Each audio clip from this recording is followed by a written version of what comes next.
మమద్దదన్ని మమద్దదన్ని నిస్సగ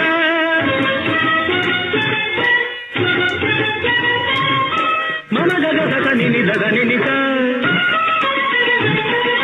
మదని సగని నిస్సగ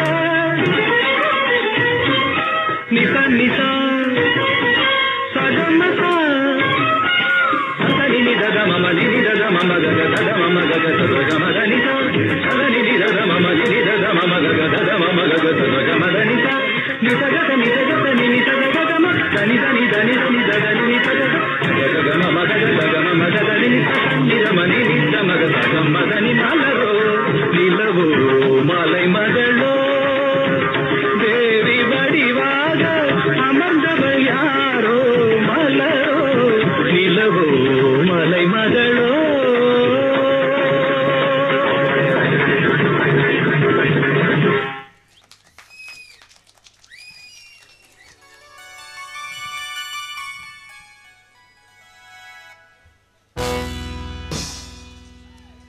அம்பி ஒரே நடனத்தில் இந்திர லோகத்தையே இங்கே கொண்டு வந்து விட்டீர்கள். தங்களுக்கு எப்படி நன்றி சொல்வதென்றே தெரியவில்லை. பரதக்கலையின் பெருமையை பலர் சொல்ல கேட்டிருக்கின்றேன். அதை நேரில் காணும் வாய்ப்பு இன்றுதான் எனக்கு கிடைத்திருக்கின்றது. வீர அலெக்சாண்டரின் பாராட்டுக்கு நல்வினைக்கு ஏற்றவள் தானா என்று அறியாமல் தவிக்கிறேன். அனைவரும் வாருங்கள், அறுசுவை உணவறிந்து கொண்டே உரையாடுவோம்.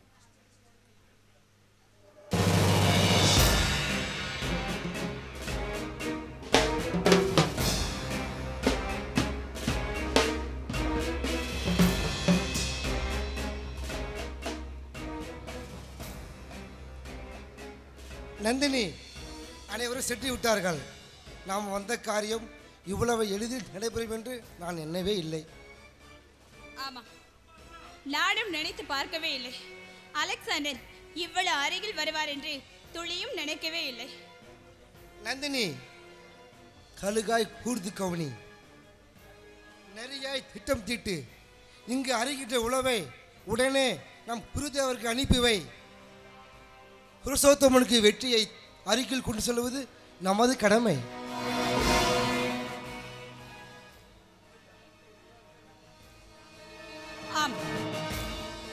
நாம் விரும்பும், நாம் விரித்த வழியில் அலெக்சாண்டரை வீழ்த்தி அவன் மண்ணோடு புகுந்த பின்பு அவனை முடித்து கட்டிவிடலாம். சரி, நீ போய் அறுசுவை உணவுக்கு பரிமாறி செல். நந்தினி, அம்பி மிகவும் மோசமானவன். அம்பி என்றால் எச்சரிக்கையாக இருந்து கொள் என்ற அர்த்தம். சிங்கத்திற்கு கூட்டு வைத்து காத்திருக்கும் நீ நரிவழியில் விழுந்து விடாதே. பரஞ்சோதி, பரஞ்சோதி,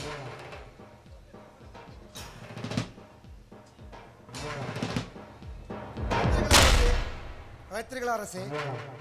எத்தனை முறை அழைப்பது? எங்கே சென்றிருந்தாய்? இங்கே தான் அரசு இருந்தேன். உண்ட களைப்பு சற்று நேரம் கண்ணாய்ந்து விட்டேன் அரசே. அது இருக்கட்டும், நீ போய் நந்தினியை அழைத்து வா. நந்தினியா? எதற்கென்று கேட்டால் நான் என்ன அரசு கூறுவது? பார்வேந்தர் பாராட்டு பத்திரம் வாசிக்கிறார் என்று கூறு.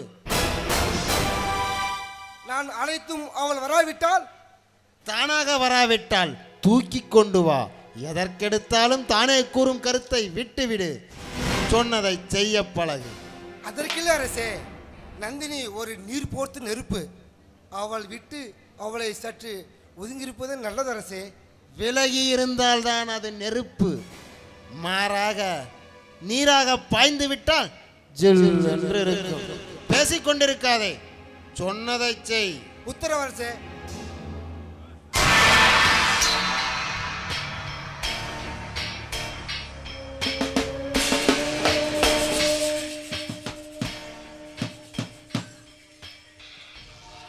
வா நந்தினி, வா. உனக்காகத்தான் காத்து கொண்டிருக்கிறேன். எதற்காக காத்திருக்கிறீர்களா? வேடிக்கையாக இருக்கு. ஆம், அழகுமிகு பெட்டகமே, நீ விதவிதமாய் வேடிக்கை காட்ட வேண்டும்.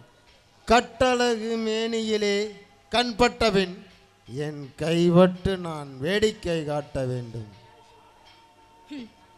நாடாளும் வேந்தர் நீங்கள், நாட்டியமாடும் நடன மங்கை நான். உங்கள் கடைக்கண் பார்வை பட்டாலே 1000 பெண்கள் உங்களுக்காக காத்திருக்கிறார்கள். அதை விட்டு எனக்காக நீங்கள் காத்திருப்பதா? பெண்ணே, உன்னை வெறும் அழகி என்றுதான் நினைத்து, உன் பேச்சும் அழகாகத்தான் இருக்கிறது. ஆர்ப்பரித்து துள்ளாமல் என் ஏக்கத்திற்கு இடையூறு செய்யாமல் பணிந்து விடு, அவளை தனித்து விடு. புதிர் போட்டு பேசாமல் உங்கள் ஏக்கம் என்னவென்று கூறுங்கள். தூக்கத்தை துறந்து விட்டேன். ஏக்கம்தான் எனக்கு மயிலாக தோகை விரித்தது. கார்முகிலாய் நீ மாறக்கூடாதா என்ற ஏக்கம் எனக்குள் உண்டு. பூரண நிலவாய் இடைவருடும் தென்றலாய் சுழன்று வந்து நின்றபோது கடலாய் பிறந்து அலைக்கரங்களாய் உன்னை அணைக்க முடியவில்லையே என்று ஏங்கி நிற்கின்றேன். பொருத்தமில்லாதது. எப்படி பார்த்தாலும் இதை ஏற்க முடியாது. நினைத்ததை மறந்து விடுங்கள். எப்படி மறப்பேன் நந்தினி? பறந்து விரிந்த என் மார்பை பார், திரண்டு கொளுத்த என் புஜத்தை பார். 1000 வீரர்கள் சூழ்ந்து வந்தாலும் ஒரே வாழ்வீச்சில் வீழ்த்திவிடும் சாமானியன் நான். எப்படி என் ஆண்மையை துறப்பேன்? இந்த அழகு தேவதையை மறப்பேன். சிம்மாசனத்தில் வீற்றிருப்பவர் தாங்கள், நானோ நடனமாடும் மங்கை நான். சிங்காரியே, உன் சிங்கார பார்வைக்கு முன் எனக்கு எதற்கு சிம்மாசனம்? அரங்கத்தில் ஆடும் அற்பமானவள் நான். இல்லை, என் இதய அரங்கத்தை ஆட்டிவிட்ட அற்புதமானவள் நீ.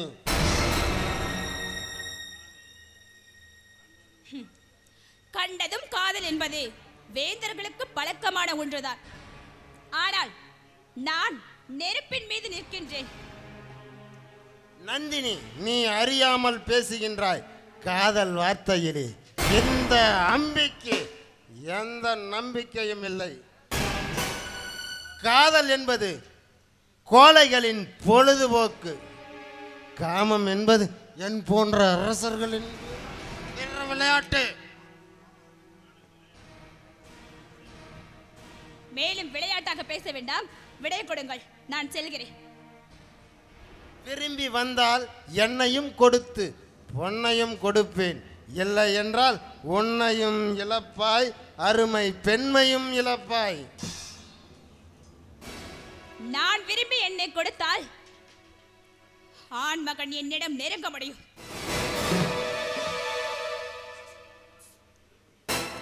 உங்களை நல்வடித்து படுத்தி பார்க்கலாம் என்று நினைத்தேன், முடியவில்லை.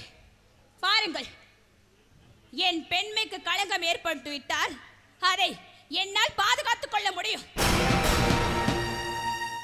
எப்படி எப்படி காத்துக்கொள்வாய்? எப்படி காத்துக்கொள்வாய்? வேடன் பார்வையில் வெண்புறா தப்பலாம், யானையின் வாயிலிருந்து கட்டு கரும்புகள் மீளலாம். ஆனால் இந்த அம்பியின் கையிலிருந்து நீ தப்பவே முடியாது.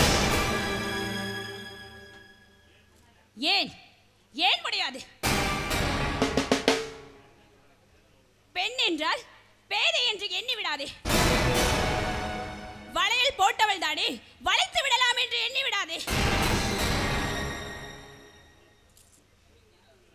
உன் சுண்டு விரல் நுனி என் மீது பட்டாலே போதும். இதோ இந்த வாளால் உன்னை குத்தி கொன்று விடுவேன்.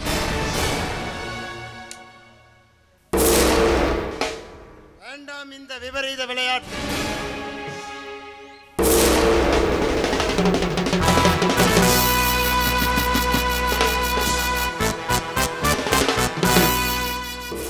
நந்தினி, என்ன காரியம் செய்ய துணிந்த நீ? நல்ல வேலையாக நாங்கள் வந்து விட்டோம். நந்தினி, உன் கத்தி அம்பியின் உயிரை குடித்திருந்தால் கூட நான் கவலைப்பட்டிருக்க மாட்டேன். நீ தோகை விரித்தாடும் மயில் என்று தான் நினைத்திருந்தேன். ஆனால் படமெடுத்தாடும் பாம்பு என்று காட்டிவிட்டார். பாரத பெண்களின் வீரத்திற்கு ஓர் எடுத்துக்காட்டு. அம்பி, உன் போன்ற அரசனை என் நண்பனாக பெற்றதற்கு நான் வேதனைப்படுகிறேன். பரஞ்சோதி மட்டும் வந்து என்னிடம் கூறியிருக்காவிட்டால் இந்நேரம் என்ன நடந்திருக்கும் என்றே என்னால் எண்ணிக்கூட பார்க்க முடியவில்லை. அலெக்சாண்டர் அவர்களே, தவறாக என்னை புரிந்து கொண்டீர்கள். நந்தினியை தங்களுக்கு பரிசு பொருளாக தர வேண்டும் என்பதுதான் என் ஆசை. அதற்கு தகுந்தவள் தானா என்று சோதித்து பார்த்தேன். தவறாக நினைத்தால் என்னை மன்னியுங்கள். உன் போன்ற கலை பொக்கிஷத்தை பக்குவமாய் வைத்து காக்கும் பக்குவம் அம்பியிடம் இல்லை. நீ சென்று ஓய்வெடுத்துக்கொள். நான் புறப்படும் பொழுது உன்னையும் என்னோடு அழைத்து செல்கின்றேன். அம்பி, மதுவை சிறிது குறைத்துக் கொண்டால் உன் மதியும் விதியும் தடுமாறா. இது எனக்கு என் அறிவுரை. நான் வருகிறேன். அடே பரஞ்சோதி, கூட இருந்தே குழி பெரித்து விட்டாய். அலெக்சாண்டரிடம் ஏன் சொன்னாய்? ஐயோ ஐயோ, என்னை தவறாக புரிந்து கொண்டே அரசே. அலெக்சாண்டரை அழைத்து நந்தினி எங்கே என்று கேட்டார். நான் எவ்வளவு கூறியும் அவர் இங்கே வந்து விட்டார் அரசே. அரசே, அலெக்சாண்டருக்கு நந்தினி மீது ஒரு அது என்று நினைக்கிறேன். கைக்கு எட்டியது வாய்க்கு எட்டாமல் போய்விட்டது. காலம் கனியும். நந்தினிக்கு பாடம் கற்றுத் தருகிறேன். நான் யார் என்று புரிய வைக்கிறேன்.